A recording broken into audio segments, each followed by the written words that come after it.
Donald J. Trump.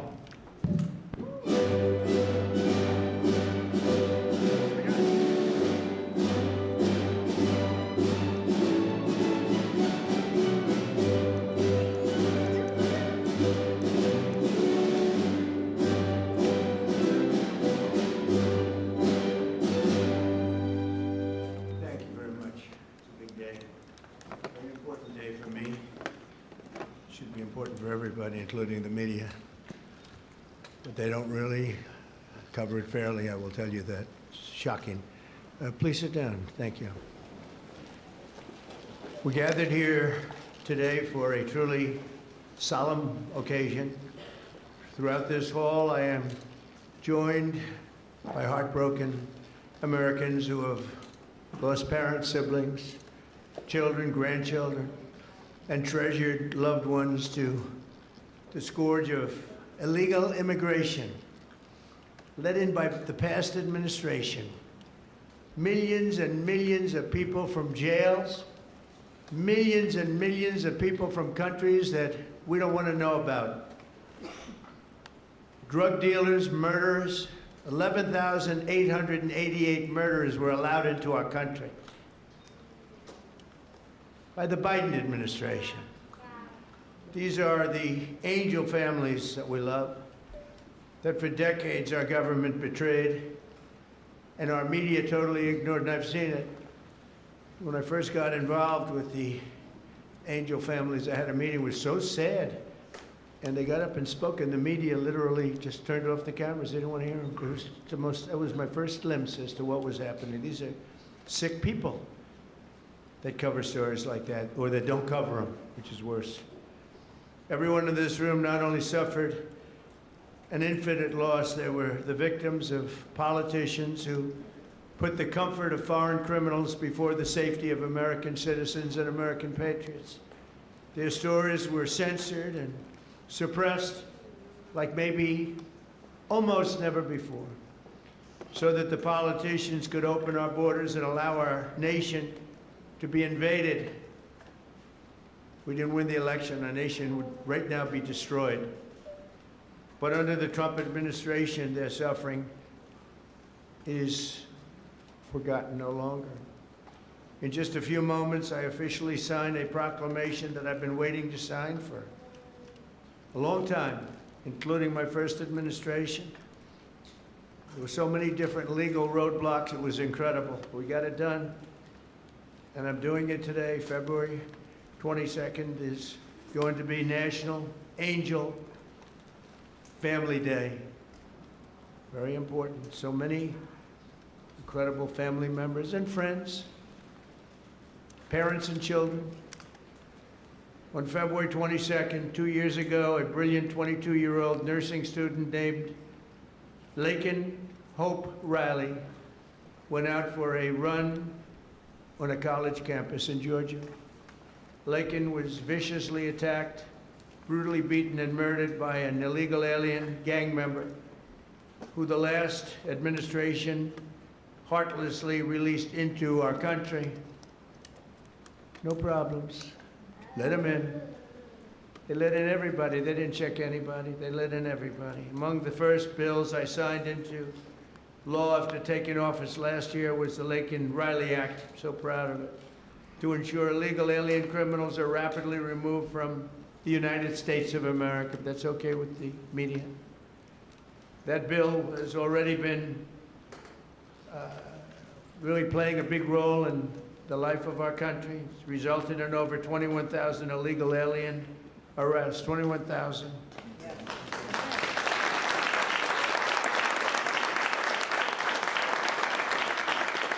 We're joined this morning by Laken's parents, who I have gotten to know. These are incredible people. And I want to ask Laken's mother, Allison, to please come forward and say a few words, please.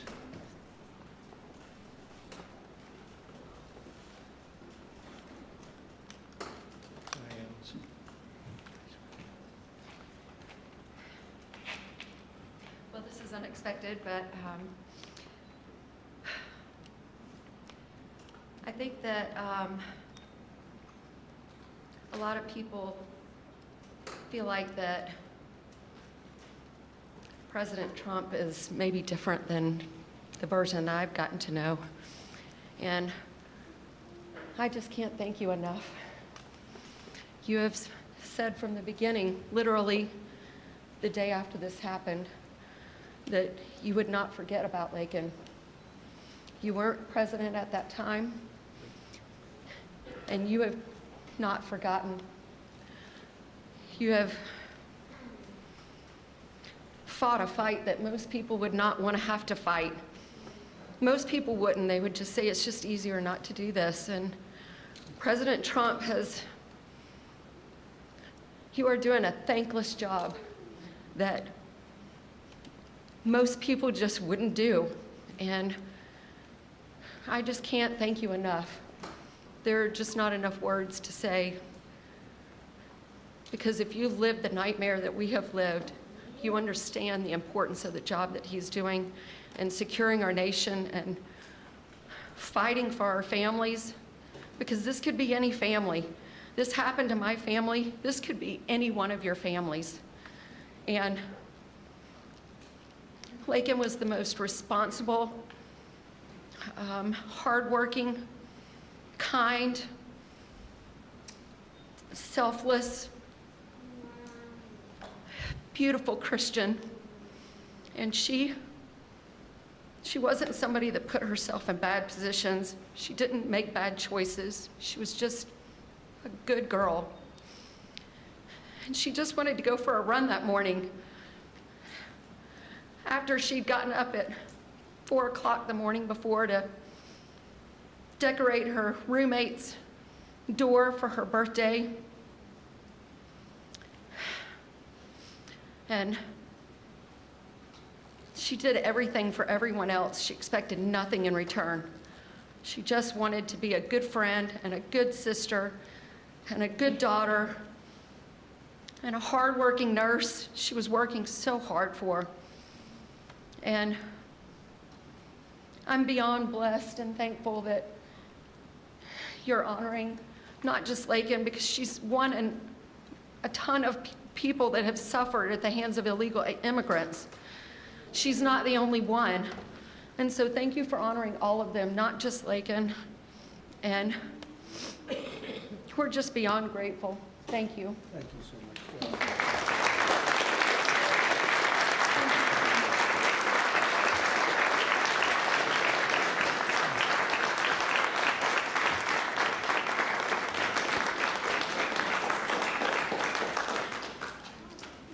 Thank you very much. Amazing, Allison. You have to go through this. Doesn't get that much easier, does it? Right? Even with time. It's been a while now, and it doesn't get that much easier. But I want to thank you for your incredible courage. We're all courageous in a sense. Everybody in this room is courageous. And we're willing to tell the story, and that I don't know why the news doesn't want to hear it. The Democrats don't want to hear it. The radical left, they don't want to hear it. What's not to hear? We want to stop murderers and criminals from coming into our country. I watched the mayor of Minneapolis. I watched these people saying, we want to protect murderers. I don't get it. Something's sick. They're sick. Can't have a country like that. So we appreciate the bravery of everybody in this room, actually. And Christy, I want to thank you, and I want to thank Tom in particular for, we have a border that's 100% closed now.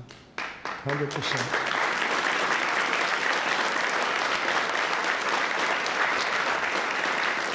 So Lakin's story is even more tragic because her death was completely preventable. It shouldn't have happened.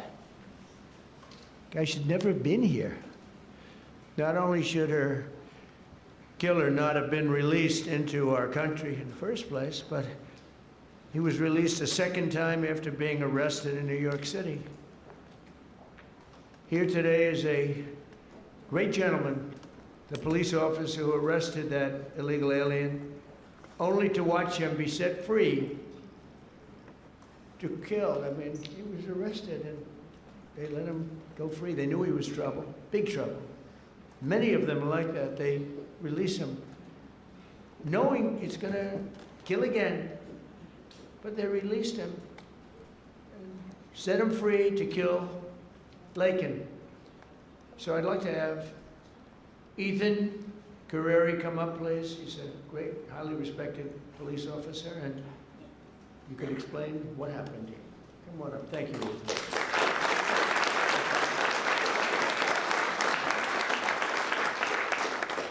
Mr. President, it's an honor to be here today, and it's an honor to be speaking with you guys. My name is Ethan Carreri. I'm a police officer in Palm Beach County, Florida, and a former New York City police officer. While serving the New York City Police Department, I personally arrested Jose Ibarra for endangering the welfare of a child. A few months later, I saw his face again in the news after he viciously murdered Laken Riley. I did my job. I put him in custody. The system failed. No detainer, no accountability, no deportation, and an innocent American life was taken. If you enter our country illegally, there will be consequences under this administration. The American citizens must always come first. To Laken Riley's family, your loss should have never happened.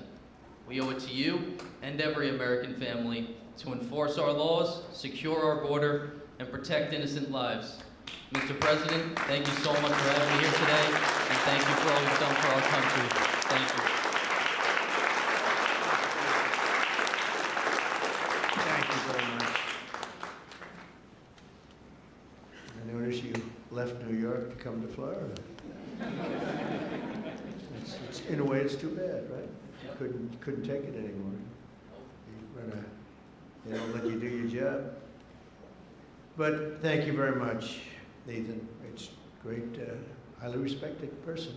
Have to do a little checking before I introduce people, otherwise I get in trouble. Sometimes I introduce people and they say, sure, did you know this or that? But you checked out very, very well. Wow.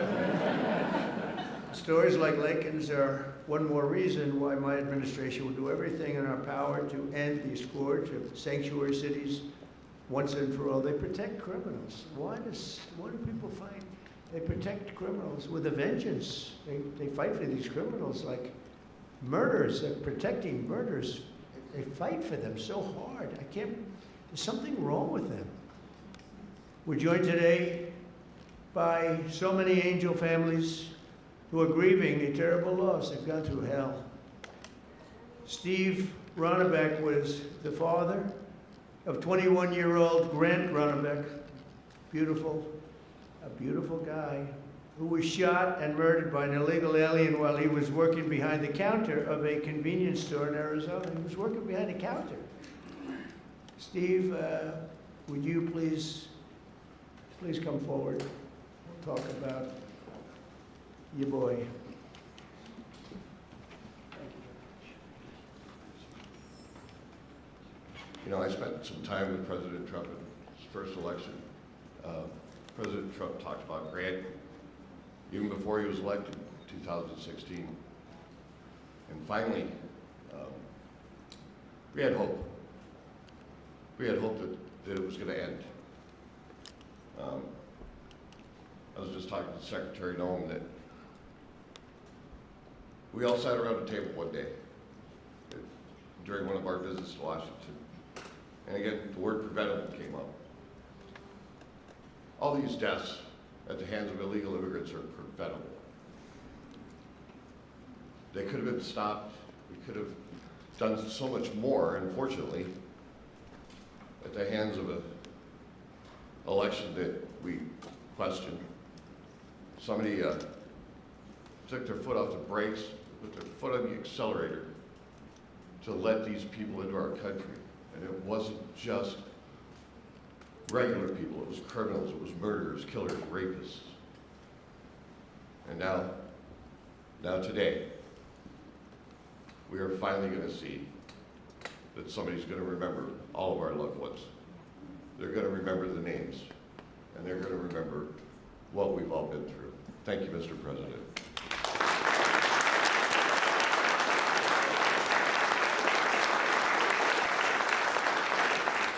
And think of it, I'm not talking politics, I'm just talking life. If that election, it wasn't rigged, it was a rigged election by millions and millions of votes. The guy that never left his basement, it was all run by crooked people. COVID was a little bit of a shield. We had a lot of things going on. But it was rigged by millions of votes. We did great in that election. If that election wasn't rigged, every single one of the people in this room right now would not be here. You'd be home with your son, daughter, family. We had a strong border. You know, we solved it twice, Tom. We solved it. In 2016, the border was bad. Nothing like it was this time. It was like beautiful compared to this time. This was legendary. In the history of the world, there's never been a border like this when millions of people poured in. At least 25 million people. And many of them were the wrong people. Many. You know, when countries fill up the caravans, they don't fill them up with their finest. I wouldn't. And I would do exactly what they did if the United States would be willing to take all of our criminals and people, or people that don't work. But they are smart people. I got to know most of those leaders. I know them. I said, what are you doing? They said, look, it was totally open border. They saved hundreds of millions of dollars. And they gave it to us, and we've done a great job. Tom Holm, Christine Holm, our people have been incredible, the job they've done. And they take nothing but abuse, but you know, they're sort of pretty hardened to that, I think, because they know they're doing the right thing. It just amazes me that there's not more support out there. It's just, we actually have a silent support. I think it's silent. I think well, that's how I won. I got probably 85 million votes. They say 78 million, 79 million. They cheated in this election too. It was just too big to rig. Too big to rig. But they cheated like hell. They can't win on policy. Men and women's sports. We have a new one though. Voter ID. I think that's as crazy as they won't approve voter ID. They won't approve proof of citizenship. They won't approve no mail-in ballots, even though they know it's crooked as hell. Where the ballots are sent to, in many cases, Democrats. Republicans don't get theirs, and they're calling frantically to get their ballot. A Democrat will get 3, 4, 5, 6, and even 7 ballots. And then we're supposed to win. That's what they're good at. They're professional. Cheaters. But we wouldn't be here right now. I'm just thinking as we're going through it, because we've suffered through it together.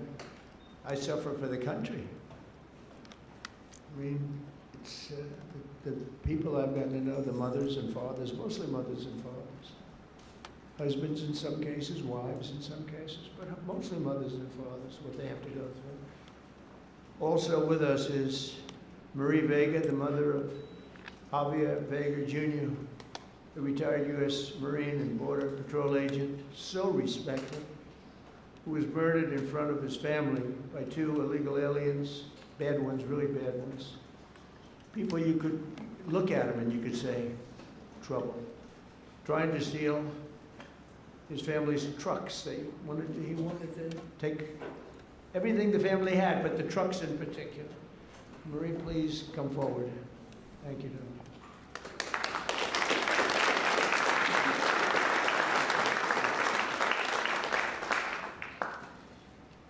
President Trump, on behalf of my family and I, thank you for hosting this beautiful remembrance in honor of our loved ones who were killed by illegal aliens.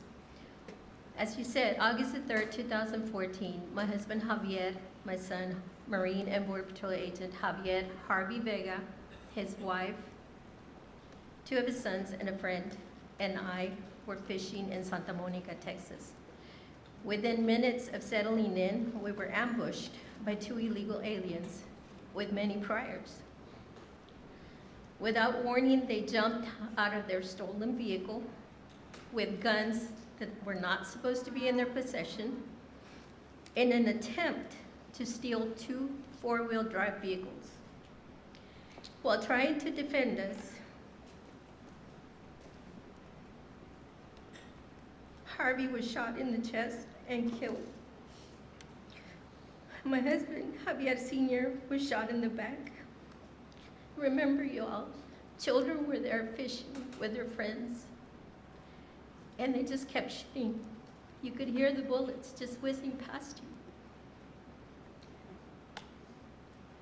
Javier Sr.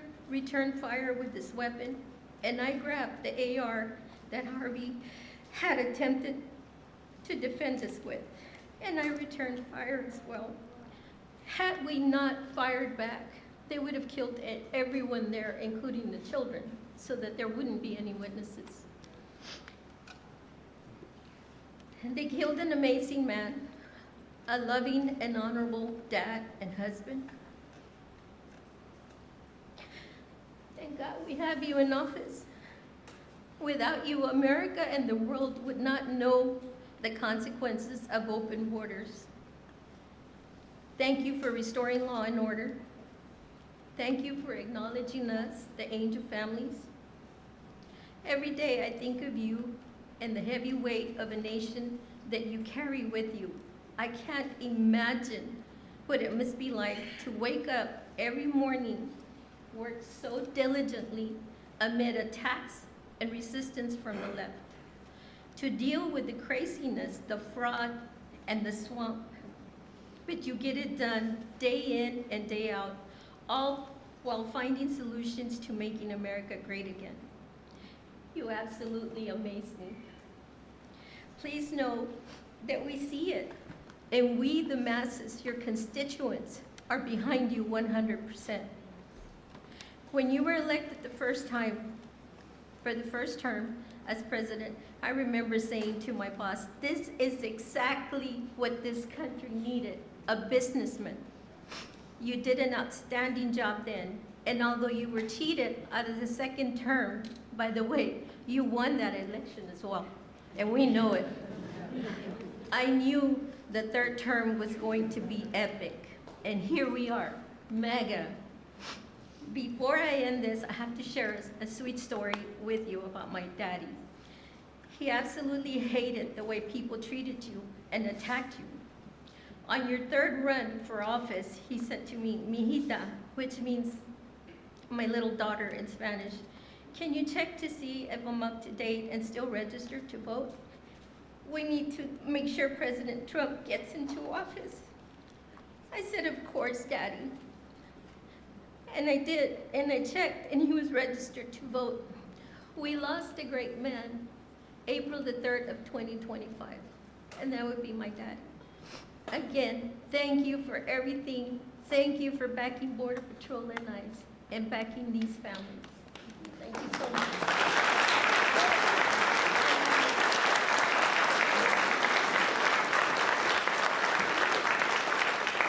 So beautiful. You know, I was thinking as you were saying that running again for a third time after having gone through what we went through the second time, which was so horrible. So much cheating, so much deception and viciousness, and you could see what they were going to do. And I'm here now, and it's a much more powerful term than my second term would be. And much more powerful. And one of the reasons is everybody sees how bad they were. And I had to go through, and I still do, fake stories, fake polls. And I had polls for the election that showed I was going to get swamped, and I won in a landslide. They were fake polls because polls are tough. You know, when you get a fake poll, I get them today. I saw one today that I'm at 40%. 40%. I'm not at 40%. I'm at much higher than that. I mean, I'd love to run against anybody. The real polls say you kill everybody. It wouldn't even be close. But you go through the fake polls, you go through the fake stories. And I said, you know, it was good because this is really a much more powerful term than I would have had if I had run, because it was just one of those things. There would be nothing to compare it to. And now they compare it to Biden and that horrible, horrible administration. And I mean it, it is more powerful. Our military is much more powerful. We rebuilt it mostly in the first term. Then they gave away a chunk of it. And as much as it was, it's very small relatively, Tom. But we gave it to the Taliban. Just walked out. We could have taken it with us. They said, oh, I think it's cheaper to leave the planes. Just put a little jet fuel and fly it to a neighbor or fly it right home. Sir, I think it's cheaper. I think we'll save money by leaving a $150 million jet on the runway. These people are crazy. But I said, and I've said to a lot of people, it's much better what happened. but not for you people, it's not. And then I go back and say, but I wish it didn't, because every one of your loved ones would be alive today. Everyone in this room, I think, maybe there's one where it could have sneaked through during our term, but I don't think so. We had a very tough border. We solved it in 2016, and we had a very strong border. I would say nothing is as strong as what we have now, but we had a very strong border. We had a good border. We had a sane border. It was sane. And I say, I like this much better, much more respect. You read about all these crazy shooters, but they only go after consequential presidents. They don't go after non-consequential presidents, If you take a look, Abraham Lincoln, some big one. John Kennedy, in a certain way, was very consequential. He represented something very important. He was there for 1,000 days, as you know, the book, 1,000 days, but he was consequential. There was a glamour, there was something good for our country, right? But they consequential, and I was told that. I saw that the other day. They said they only go after consequential. So maybe I want to be a little bit less consequential. Can we hold it back a little bit, please, Tom? Can we just, nice and easy? Let's be a normal president for a little while. Because we had the greatest first term, I think, of any president in history. A lot of people have said that. Even radical left people have said that. And so it's, But the one problem is that, and every time I say it, I go back to the one thing. I said, but we wouldn't have had 25 million people allowed to come into our country, totally unchecked, totally unvetted. And those are the people that destroyed your lives. They destroyed your lives. They wouldn't be there. So I always say, I like it better, but there's one thing I don't like better, and that's what they did. Because I think that's the single biggest problem. He gave us inflation, highest inflation we've ever had. I solved that. Right now, inflation's at a very low number. How about gasoline? I was in Iowa, $1.85 a gallon. I solved that. I did a great job with that. Prices are coming way down, and I'll get them down further. But, Christ, no matter. By the way, if I came up with a cure for cancer, they would say, he should have done it years ago. There's not a thing I can do where these people are going to give me credit, and that's okay, because we won in a landslide, so the people understand. People understand. But the one thing that I regret about the election and the process, because it's a much bigger, more important, you look at what we're doing throughout the world, we're respected like we've never been before. But the one thing that I can't do anything about is that he allowed 25 million people, many of these murderers, drug lords, criminals, people from mental institutions, they emptied their mental institutions, Tom, is that right? All over the world. Not just in South America. They emptied their jails. Many of them from all over the world. Why? Why would we do this? And they walk in, nobody even asks for, do you have an identification? Do you have an ID? It's so crazy. The mayor of New York, and he's a very nice person. I met him, but his ideology is not too good. But we're having a massive snowstorm right now, and I heard that he's asked people to come out and help shovel the snow. Okay, so you get a shovel and you start shoveling, right? What the hell, you're not gonna help too much, but you can help. And hello, darling, how are you? Noah, right behind you, look. My friend, right? Are you okay? Yes, you. Are you okay? Are you okay? I'm doing very well. I just Good. want to give you a hug when this is all Good, are your eyes okay? Wednesday. They I gave her money to get her eyes fixed. A lot of money to get her eyes fixed. That doctor ripped me off, but that's okay. And when do you go? Wednesday I go for surgery. It was postponed because they said the grief caused me to have 2 heart attacks. Well, you get them done. It's an operation, but it's 100%. It's great. It's Wednesday. Good. You're going to have 20/20 vision. She's almost blind, cataracts. She's almost blind. And with one operation, that will take a very short period of time. Hope you have a good doctor. I hope so. He's an expensive doctor, top of the line, right? But you know what? You're going to have 20/20 vision. Because I noticed you're wearing glasses. I saw you yesterday on television wearing glasses, and I said, well, But anyway, you know, speaking of your family, it would be a lot different right now, except for the election. So I always say, it's too bad that happened. And if I had it to do again, is despite the tremendous job we're doing now, I wish it could have been the other way, because we wouldn't even be having this meeting right now. There'd be nobody. I wouldn't have gotten to know you, but it's gotten to know you under very bad circumstances, right? The worst circumstances. So, one of those things.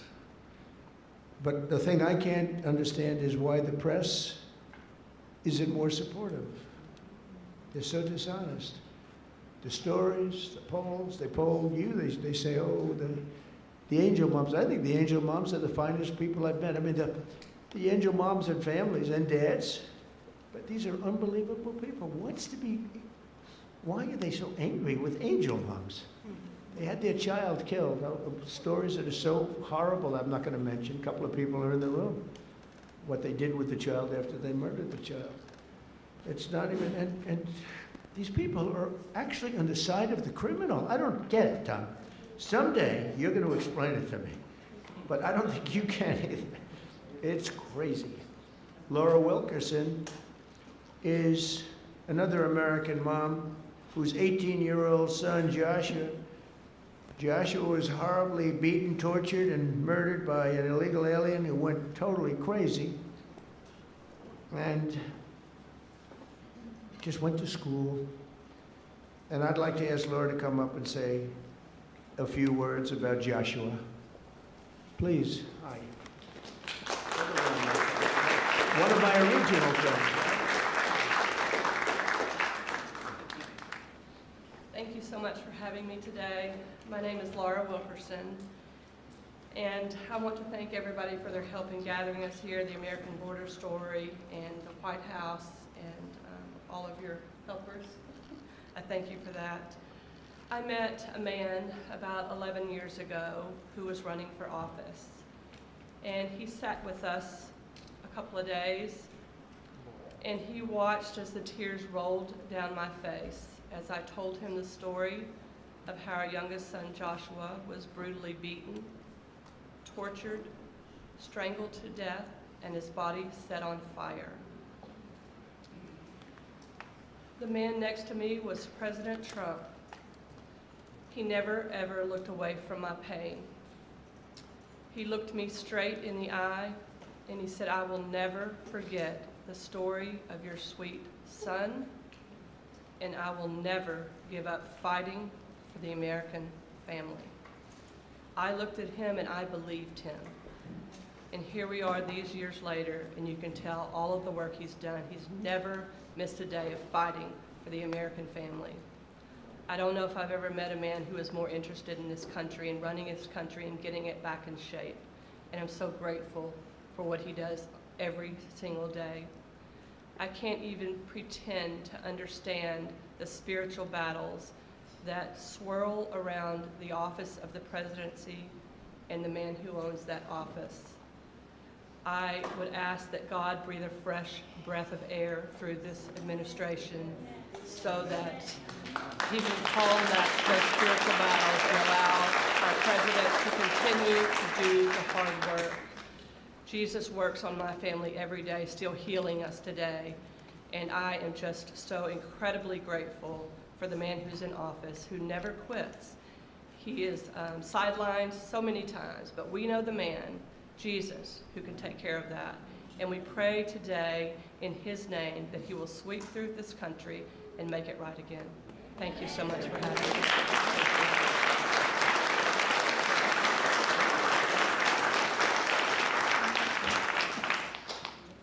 Well, I just want to thank you. It's amazing. The words are so beautiful, so beautiful. I get introduced often, and I'm getting introduced by people. In many cases, they hate me. And they don't give me nice introductions like that. But all we're doing is the right thing. It's sort of simple, right? It's sort of simple, and but not simple for you. And that's when I was running, actually. That was before I won. I didn't know if I was going to win or not. I was running against 17 politicians. You knew. I knew. But no, I never forgot that. Jody Jones is a loving brother whose cherished sibling Rocky was killed by an illegal alien monster, real monster, who went on a deranged crime spree after being released from prison as part of a California sanctuary city policy. Jody, please come up. Thank you.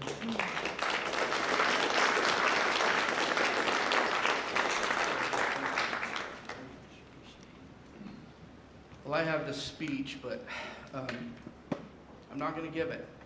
What I'm going to tell you is from my heart. I want to thank my Lord and Savior, Jesus Christ, first of all, before I do anything. I want to thank the American Border Story, and I absolutely want to thank President Donald J. Trump. Thank you, sir, for putting America first, and putting these angel families first, and letting everybody know their stories, because we matter. Thank you, sir. My brother Rocky Jones was murdered by a criminal illegal alien.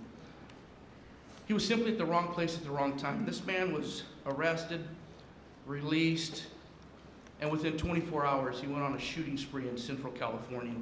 Unfortunately, my brother was in the wrong place at the wrong time. This man shot my brother 8 times at point-blank range. I pray that no other family has to go through that, and fortunately, they will. And just know, President Trump, I want you to know, no matter what the fake media says about you, the American people love you, and we will support you all the time, because we love you.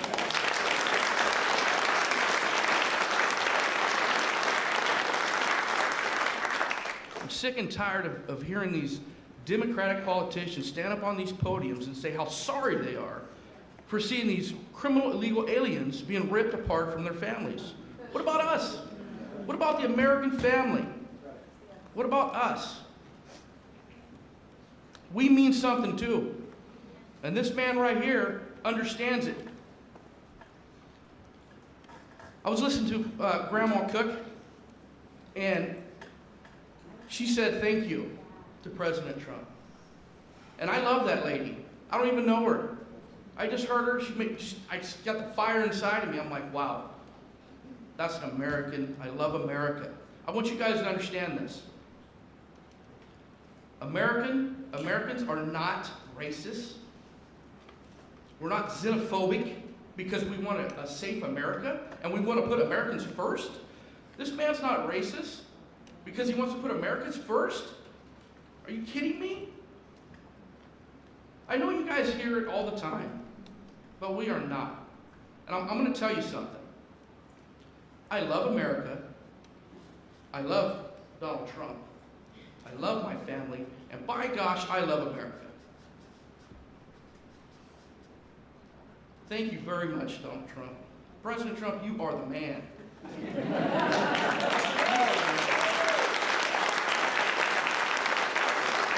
I want to say this. I'm going to end here. I want to say this. I love my country. God bless you. God bless Donald Trump. And God bless America.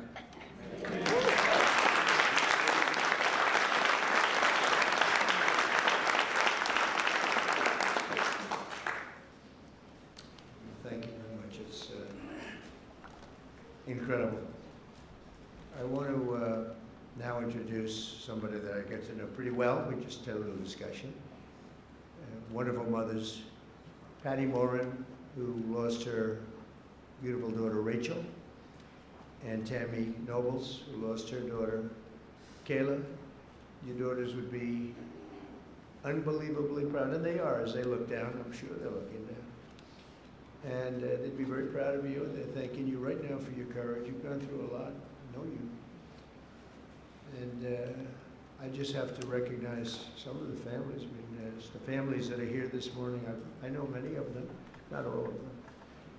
And you know, it grows at a pretty strong level, nothing like it was in the past. You remember when, during the campaign, Biden would say, and then I guess Kamala's the same thing, same ideology, same level of intelligence, I think. But she would say, and he would say, no, it's wonderful to have the people come into our country. These are fine people, these are nice people, and they don't commit crime. And I called Tom home and I said, what's the story on that? Because I think they're really violent.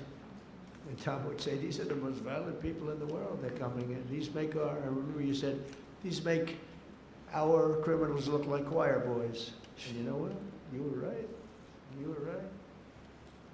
But I want to thank those two people because what they went through. And I want to recognize all of the families here this morning who have lost loved ones, a lot of families.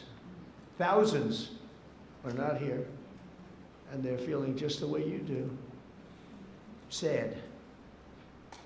And continue to fight. You know, they say time helps, but I've seen some people and the time isn't really not helping that much.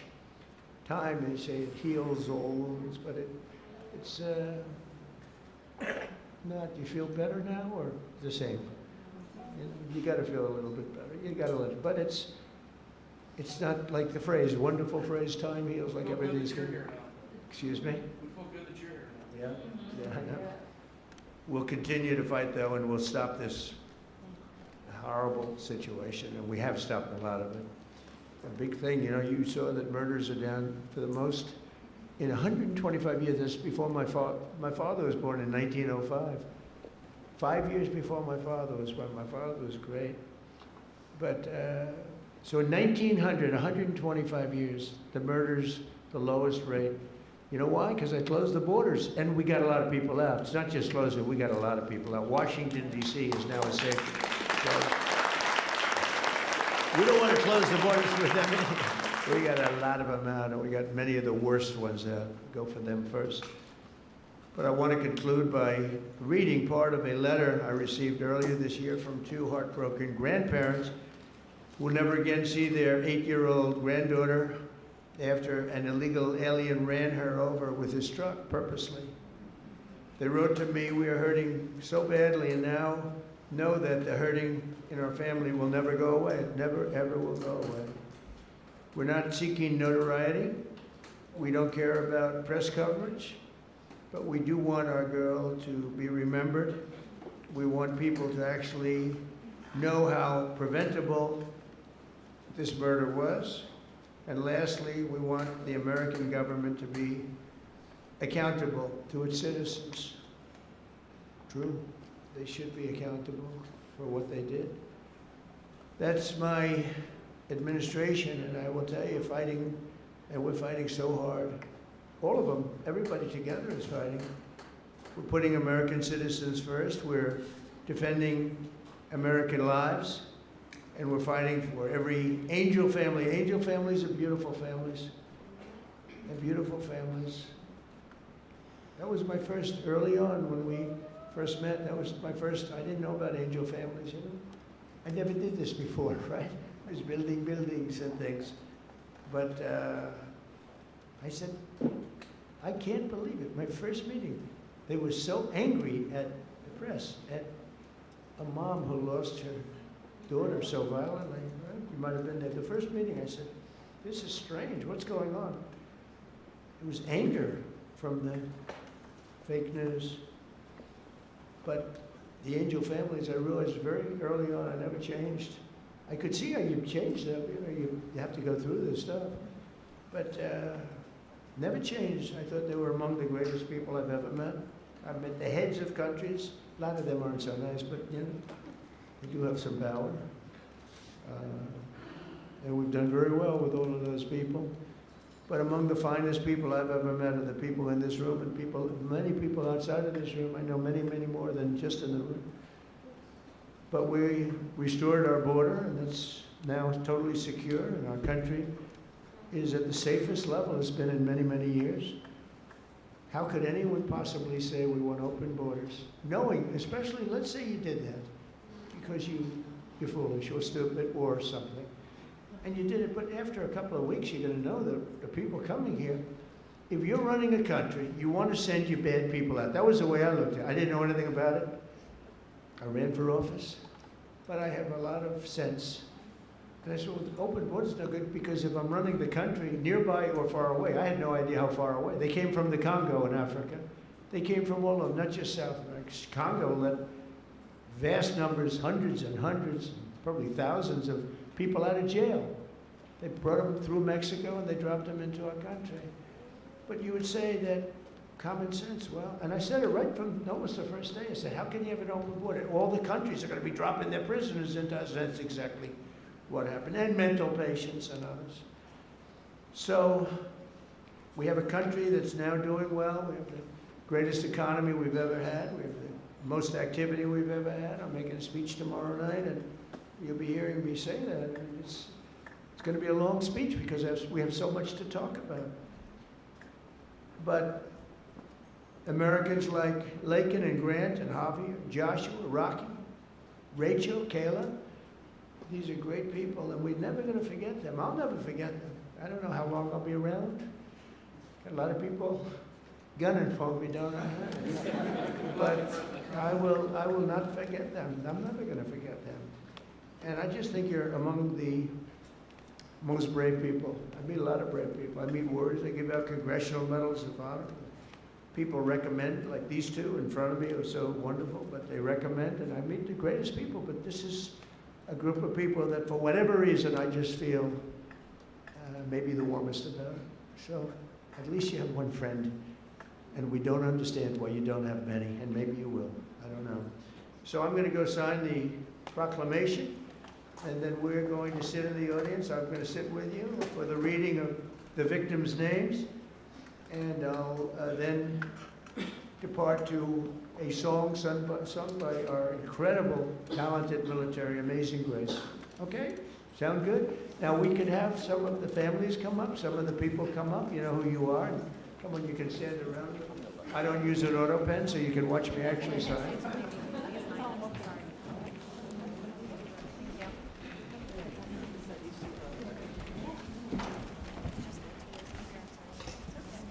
We'll do this the right way.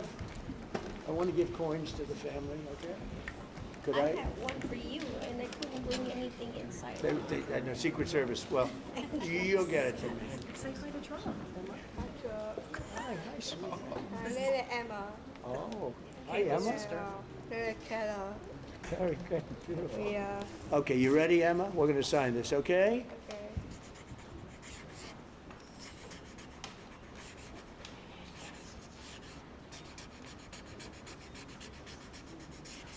Okay, that's a good one. That's a good one, yeah.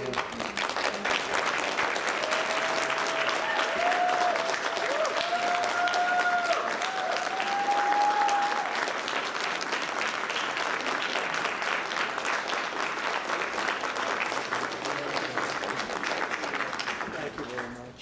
Thank you. Thank you very much. You take care of yourself. You can hold that. At least for a little while before. I'm not taking it. Thank you. So let's do this candle lighting, and it's very beautiful. Please. I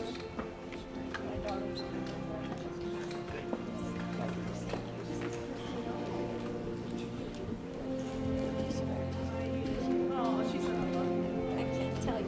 It's like that. It's tight.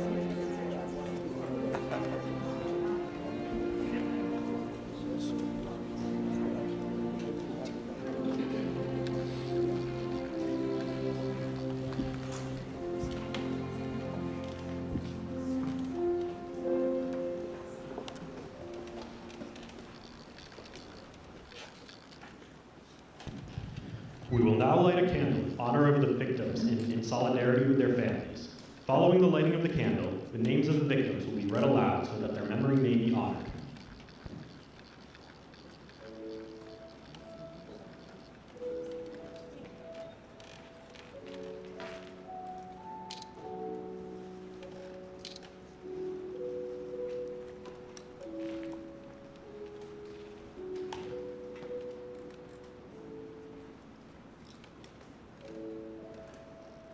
Katie Abraham, Chad Eystrup, Austin Babcock, Megan Elizabeth Ida Boz, Jesse Bird, Liam Cantu, Michael Clayton, Gail Clayton, Sander Cohen. Piers Corcoran. Ronald De Silva. Jackson Davis. Christopher James De Leon. Joseph Di Tomaso. Marshall Dova. Brady English. Shaylee Estes. Lacey Marie Ferguson. Maura Garrity. Tristan Gray. Kayla Hamilton. Aaron Joshua Hampton. Brady Hyling. Susan Hine. Haley Helgeson. Kyler Holbein.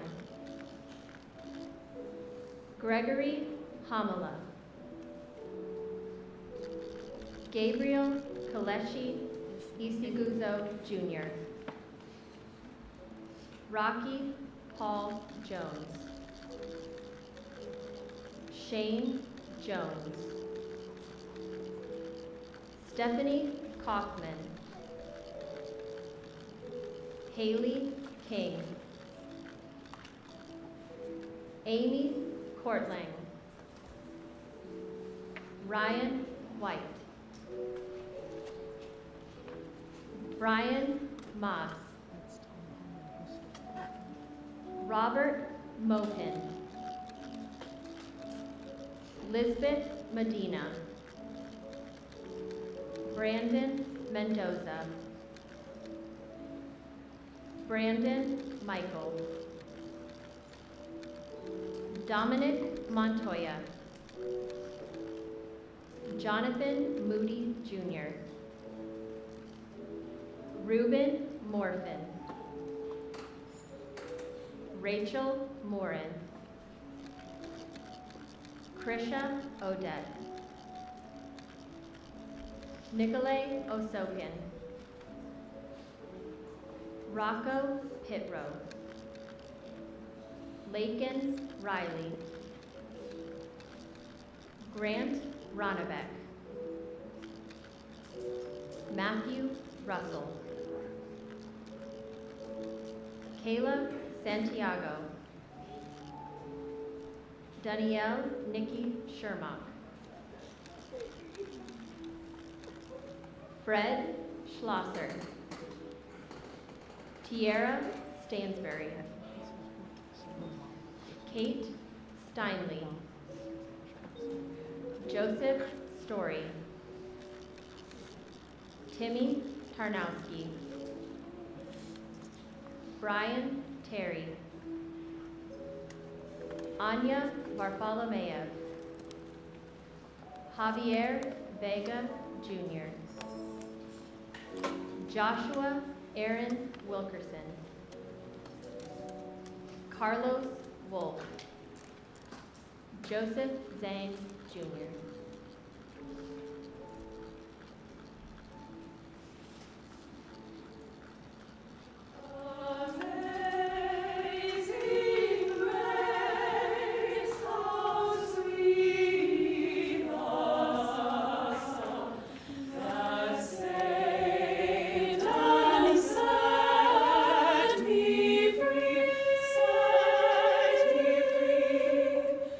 I once was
Thank you, everybody.